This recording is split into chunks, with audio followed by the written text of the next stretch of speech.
For as long as human beings have been around, they have been getting ill, injuring themselves, and contracting diseases.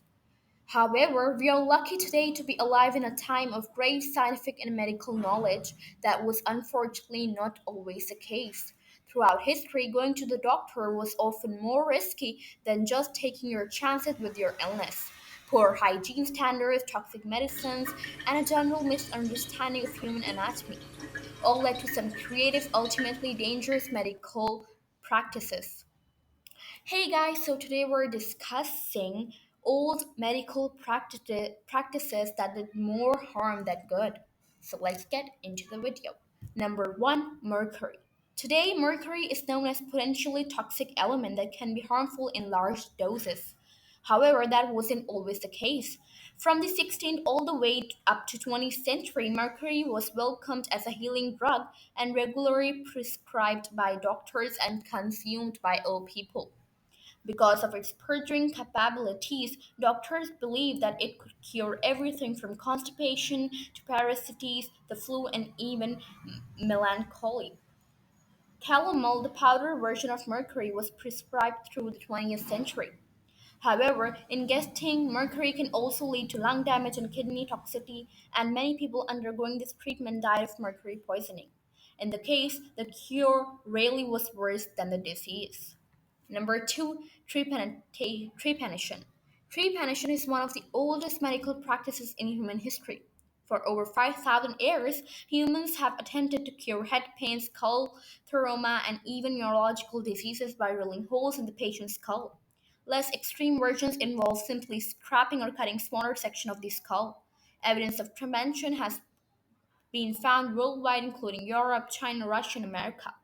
A modern version of trepanation still exists in medicine now called uh, craniotomy. It's only done to treat extreme conditions such as brain tumor, and the skull fragments are immediately replaced. Number three, radium. You would hope that after mercury, people would have learned their lesson about using potentially toxic elements as a creative tonic. However, that unfortunately wasn't the case. Radium, another dangerous element, was commonly mixed with water, sold as an over the counter energy drink in the early 20th century. Radium water was marketed under the name brand Radiator with the slogan, "A cure for the living dead." Its claim to not only improve energy but could also aid in digestion, increase vitality, and cure impotence in man.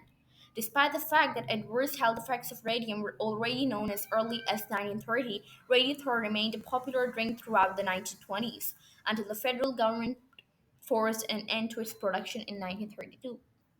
4. Heroin as a cough medicine. Coughs are common, annoying, and can ruin your day. Because of this, scientists designed various concoctions over the centuries to ward them off. However, it became increasingly clear that cough medicines do little, if anything, to soothe a cough. One concoction, the German drug company Bayer marketed, held a particularly potent ingredient, heroin. The inclusion of highly addictive substance was meant to replace opium, which had become a popular drug of abuse. It was extremely addictive. In 1924, though, the Food and Drug Administration banned heroin from being sold, imported, and manufactured. No, I don't want heroin. Number five, corpse medicine. For hundreds of years, European physicists believed that a whole host of human maladies could be cured by cannibalism.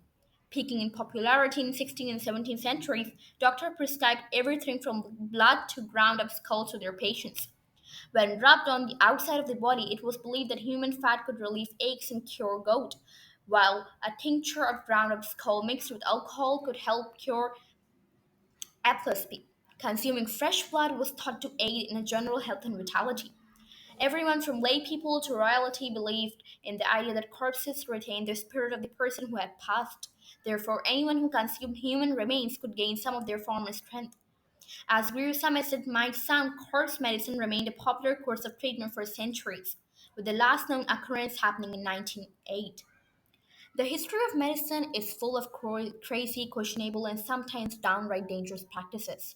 But at the time, most doctors truly believed that they were doing the best they could to heal their patients. It makes one wonder, what will historians say about our modern medical practices 100 years from now? So, guys, if you like this video, don't forget to subscribe and hit the bell icon and like this video and share it with your friends.